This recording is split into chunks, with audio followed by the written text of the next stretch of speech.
구약 성경 754면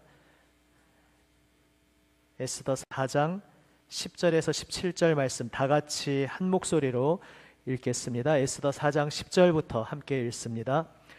에스더가 하닥에게 이르되 너는 모르드게에게 전하기를 왕의 신하들과 왕의 각 지방 백성이 다 알거니와 남녀를 막론하고 부름을 받지 아니하고 안뜰에 들어가서 왕에게 나가면 오직 죽이는 법이요 왕이 그 자에게 금규를 내밀어야 살 것이라.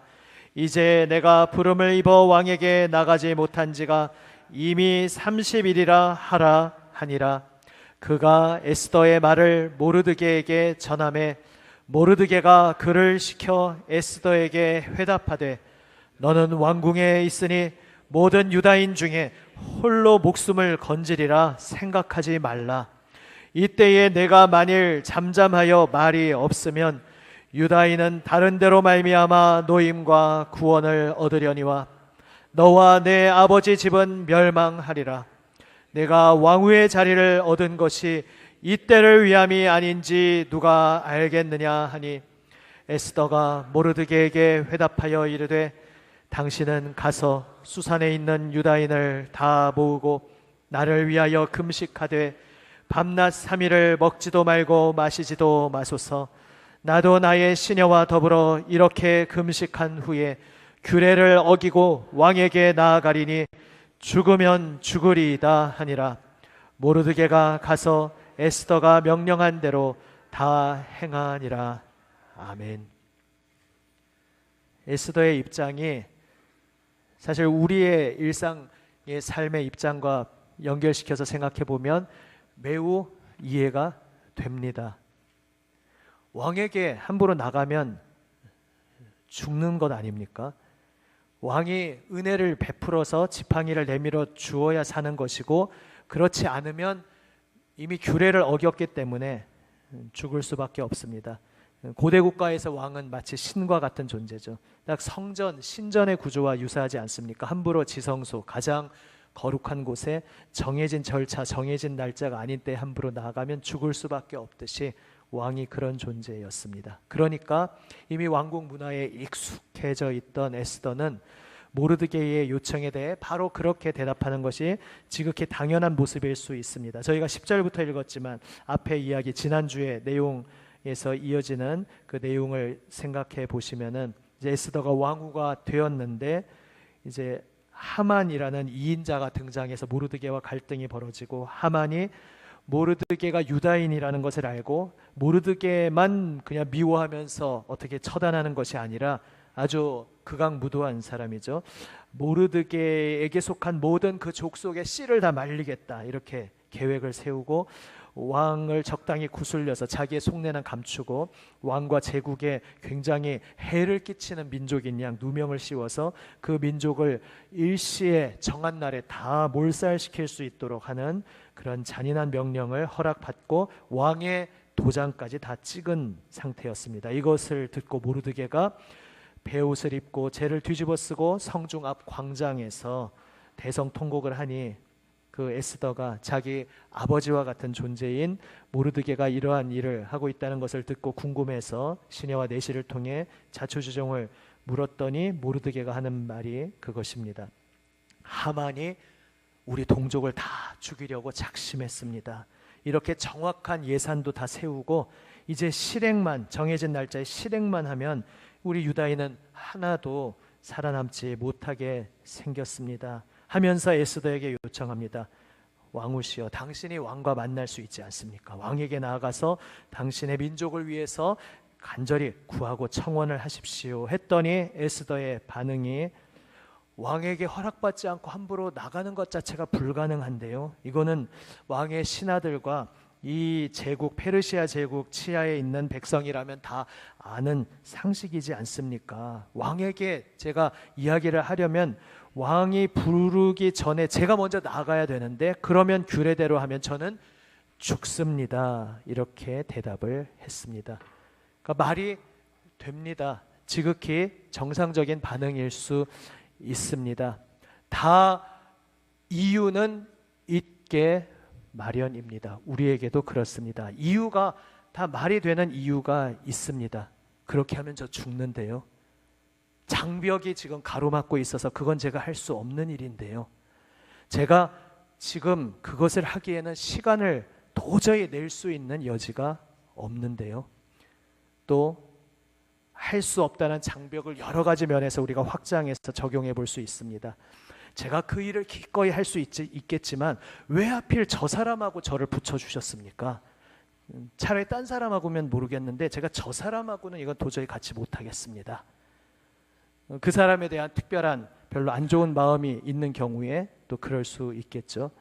제가 목회자니까 목회자로 먼저 1차로 적용하면 제가 저 목회자하고는 같이 못하겠는데요. 저 사람을 목회자로 인정을 못하겠는데요. 우리 모든 직분의 위치에 다 적용해 볼 수 있겠습니다. 양해하고 들으십시오. 제가 이 장로님은 괜찮지만 저 장로님은 좀, 제가 일부러 그냥 하늘을 가리킵니다. 저 장로님하고는 제가 못하겠는데요. 제가 저 집사님하고는, 저 관사님하고는, 이 하필 구역 목자도 많은데 왜 하필 이 구역 목자가 우리 구역 목자인지, 이분이 왜 우리 선교회 회장인지, 내가 이분과 같은 부서에서 이분을 부장으로 해가지고는 이거는 못하겠는데요. 다 이유는 있습니다. 그거 참 좋은 제안이긴 한데 가능성이 전혀 없어서 제가 할 수 있는 것은 없겠습니다. 이유는 다 있습니다. 에스더도 그냥 이유가 아니라 함부로 왕 앞에 나갔다가 내가 그냥 내 목이 날아갈 수가 있습니다. 죽음의 위협이라는 정말 말이 되는 이유를 가지고 있었습니다. 그러나 이제 더 큰 범주에서 보면 어떻습니까? 에스더의 대답, 그 돌아온 대답을 듣고 모르드게가 어떻게 느꼈겠습니까? 모르드게가 물론 이러지는 않았겠지만 제가 모르드게였다면, 또 우리 많은 분들이 모르드게였다면 어쩌면 이랬을지도 모르겠습니다. 어이가 없네. 지금 그러면 너의 대답은 뭐냐? 지금 동족이 다 날짜까지 잡혀서 정해진 날에 전부 몰살당하게 생겼는데 지금 너의 대답은 제가 할 수 있는 일은 없는데요. 제가 지금 왕한테 나가면 저 죽는데요. 그러니까 결국 지금 동족이 다 죽어나가는 이 현실 앞에서 너만 살자고 침묵하겠다는 얘기냐? 모르드게가 이렇게 우리가 모르드게였다면 그렇게 반응할 수도 있었습니다. 사실 오늘 말씀도 결국은 그런 이야기입니다. 오히려 역설적으로 지금 침묵하면 유다인들은 다 몰살당하고 에스더는 자기 출신을 안 밝혔으니까 혼자 유일한 생존자로 유다 족속 중에 살아남을 것 같지만 에스더는 말씀드린 대로 하나님이 전면에 드러나지는 않지 않습니까? 그래서 모르드게의 대답에도 하나님이라는 표현은 안 나오지만 모르드게의 대답은 결국 무엇입니까? 하나님이 살아계신데 하나님이 택하신 그 백성 유다 족속을 그냥 이렇게 몰살당하도록 내버려 두지는 않을 것을 나는 믿는다. 그러나 그것을 위해서 지금 에스더, 내가 왕위에 있는 것이 바로 이 순간을 위해서 무언가 할 일을 하나님께서 맡기시기 위해 왕후가 된 것 아니겠는가? 우리 유대인이 할 일이 없어서 왜 쓸데없이 이 하나님을 거스르는 이방 제국의 왕실에 뭐하러 우리가 들어가 있었겠느냐? 우리도 이해할 수 없는 시간이고 하루아침에 너와 생이별을 하게 됐고 정말 너의 인생도 나의 인생도 고단하고 곤고한 많은 쉽지 않은 인생이었지만 그 속에 하나 더 얹어서 황실과 관계가 되지 않는 것이 훨씬 속 편할 수 있는데 이렇게 황실과 연결된 이 모든 것들이 도대체 왜 이방 제국의 황실과 연결이 되어야 하는지 우리가 이해할 수 없었지만 이제 이 일을 맞이하고 보니까 이때를 위해서 모든 하나님의 인도하심이 있었구나. 이것이 너는 보이지 않는단 말이냐? 지금 그래 좋다. 너의 죽음, 너의 목, 너의 생명 다 좋은데 그래서 지금 더 큰 그림을 못 보는 것은 어찌 한단 말이냐? 모르드게는 그렇게 대답합니다. 우리도 다 이유는 있을 수 있지만, 그리고 그 이유가 어느 정도 또 굉장히 타당한 이유일 수도 있지만 그 이유 자체에 파묻혀 있으면 그냥 거기에 있는 겁니다. 그렇지. 왕 앞에 나가면 죽는데 나가지 않는 게 좋지. 물론 우리의 믿음이 가끔씩 말씀드리는 주제입니다만 무대뽀로 무조건 내가 자기 최면을 걸고 내 자기 확신으로 무대뽀로 밀어붙이면 다 하나님이 뒤처리는 해주실 거야. 이게 성경적인 믿음이 아니라는 것 우리는 물론 잘 알고 계실 것입니다. 그러니까 지금 왕 앞에 나가면 분명히 죽을 것이 거의 확실한데 그럼에도 불구하고 무조건 밀어붙여라, 이것을 모르드게가 하는 말은 아닙니다. 그러나 지금까지 흘러온 모든 순간을 봐라. 내가 왕후가 되어서 거기 들어가 있는 것도 참 우리 유대인으로서는 기이한 일인데, 그리고 지금 이 유다족 속에 하루아침에 몰살당하게 된 이런 말도 안 되는 사건도 정말 기가 막힌데 이게 정상적인 상황이 아닌데, 이 모든 퍼즐들을 하나로 맞춰서 큰 그림을 볼 때에 지금 왕후시여, 지금 당신이 움직일 때가 아닙니까? 지금 왕 앞에 나가면 죽습니다라고 말하면서 침묵하고 있기에는 하나님이 우리에게 명하시는 큰 그림을 놓치는 것이 되는 것이 아닌지 지금 한번 잘 생각해 보시오, 이렇게 모르드게는 말하고 있습니다. 결론적으로 우리 지금 상황, 내 자리에 한번 묵상해 보면 좋겠습니다. 다 이유가 있지만 더 큰 그림을 내가 보지 못하고 있는 것은 아닌지, 다르게 표현하면 인생의 목적이 무엇인지 우리가 놓치고 있는 것은 아닌지 생각해 보아야 합니다. 플래너라는, 예전엔 다이어리 했지만 요즘은 더 진화된 개념으로 플래너라고 해서 무언가 내 단기 목표, 장기 목표를 쓰고 그 단기 목표, 장기 목표에 따라서 내가 이번 주간에 할 일, 이번 달에 할 일, 올해에 할 일, 이런 것들을 적는 것을 플래너라고 하지 않습니까? 거기에서 중요한 것이 단기 목표도 단기 목표인데 장기 목표가 중요합니다. 우리가 늘 그것에 대해서 소책자, 우리 기독교 소책자로도 짧은 책 하나 나와 있는 것이 있는데, 늘 급한 일에 쫓기는 삶이라는 책이 있습니다. 우리가 급한 목표에 늘 쫓기다가 중요한 목표를 놓친다는 것이죠. 우리 인생에 중요하고 급한 일이 있고, 중요한데 급하지 않은 일이 있고, 중요하지 않지만 급한 일이 있고, 중요하지도 않고 급하지도 않은 일, 이렇게 네 가지가 있는데 보통 우리의 인생이 어디에 끌려다니냐 하면 급한데 중요하지 않은 일, 그것 하느라고 하루 내 인생을 다 소비하다가 오늘은 이게 급하니까 하고, 중요하지 않다는 의미로 물론 잘 생각해 보셔야 합니다. 안 중요하다는 게 아니라 정말 인생에서 빠뜨려서는 안 되는 것을 중요하다고 하고, 그게 뭐 빠져도 내 인생 나중에 돌아볼 때에 그걸 내 인생에서 왜 빠뜨렸을까, 정말 땅을 치고 후회하게 될 그 정도는 아닌 것은 이제 중요하지 않은 것이다, 이렇게 분류하는 것인데요. 우리 인생을 가만히 돌아보면 급하기는 한데 중요하지 않은 것들을 매일 해내다가, 그럼 중요한 건 언제 하는가? 예를 들어 중요한 게 뭡니까? 급하지는 않은데 오늘 안 해도 내일은 할 수 있겠지, 오늘은 못하지만 언젠간 내가 하겠지, 그건 내 인생에 중요하다는 건 나도 인정해. 이를테면 마음의 양식을 쌓으면서 정기적으로 신앙 서적도 읽고 일반 서적도 읽고 책을 읽는 것은 내 인생에서 절대 빠져서는 안 되는 중요한 것이지. 근데 오늘은 너무 급해서 안 되겠고, 내일도 너무 급해서 안 되겠고, 한 일주일 뒤부터는 좀 할까? 아니 내년부터는 할까? 이런 것이 이제 급하지는 않지만 인생에서 빠뜨릴 수 없는 일입니다. 사랑하는 자녀가 정말 하루가 다르게 쑥쑥쑥 크고, 여기 계신 분들은 이미 그 쑥 큰 것을 다 경험하신 분도 대부분 많이 계시지만 더 잘 아시지 않습니까?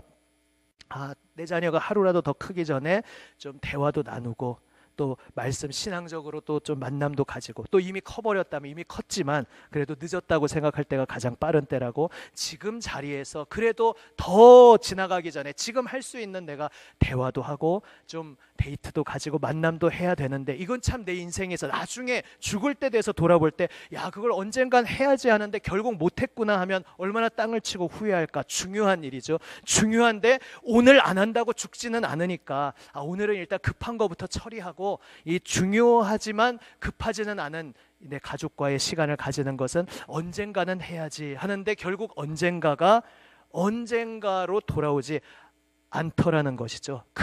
급하고 중요하지 않은 일에 하루하루 쫓기다가 그냥 그렇게 인생이 끝날 수 있기 때문에, 그래서 이제 플래너라는 것이 중요하다. 이제 플래너 홍보하는 분들은 말하는데 이제 일리가 있는 말입니다. 단기 목표도 중요하지만 내가 올 한 해 이룰 장기 목표가 무엇일까? 10년 내에 나는 어떤 목표를 향해서 10년 동안 걸어갈 것인가? 내 전체 인생을 걸고 어떤 목적을 가지고 걸어갈 것인가? 이것을 생각을 해야 되는데, 그것은 생각 못하고 오늘 할 일, 이번 주에 할 일, 단기 목표에만 늘 쫓겨서 살아갈 때에 이유는 있는데, 분명히 이유는 있는데 내가 무엇을 위해 사는지 놓쳐서 큰 그림을 놓치게 된다는 것입니다.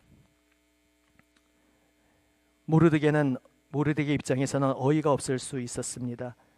에스더가 지금 왕으로 간 자기가 왜 그 자리에 있는지 지금 깡그리 잊어버리고 있구나. 지금 동족이 죽는다고 하는데 왕한테 나가면 저 죽는데요, 이런 대답이나 하고 있다니 하고 모르드게가 기도하며 정말 눈물을 흘리며 충정으로 그가 할 말을 합니다. 그리고 하나님의 은혜 가운데 에스더도 머리를 한 대 얻어맞은 것 같은 그런 가운데 깨닫고 이제 생명 걸고 함께 기도해 주십시오 고백하면서, 이제 하나님 기도 이런 용어는 에스더에서 다 빠져 있으니까 그냥 금식이라고 나오지만 금식하며 기도했다는 것이죠. 기도해 주십시오. 저도 기도하고 3일째에 왕에게 나가겠습니다. 이렇게 결단하는 것을 보게 됩니다. 우리도 오늘 이 장면 앞에서 내가 이유는 있지만 정말 내가 무엇을 위해 사는지 내 인생의 큰 목적을 다시 한번 기억해 보시기를 바랍니다. 내 인생의 큰 목적이 결국 하나님께 영광 돌리는 것이고, 나를 위해 생명 내어주신 그 예수 그리스도, 그 십자가 보혈 은혜로 나를 왜 구원하셨는지, 나를 왜 부르셨는지, 나를 통해 어떤 일을, 생명의 역사, 예수님께서 이 땅에 오셔서 주님, 아버지, 제가 할 수만 있으면 이 잔을 피하기 원하지만 그러나 제가 이때를 위하여 왔습니다.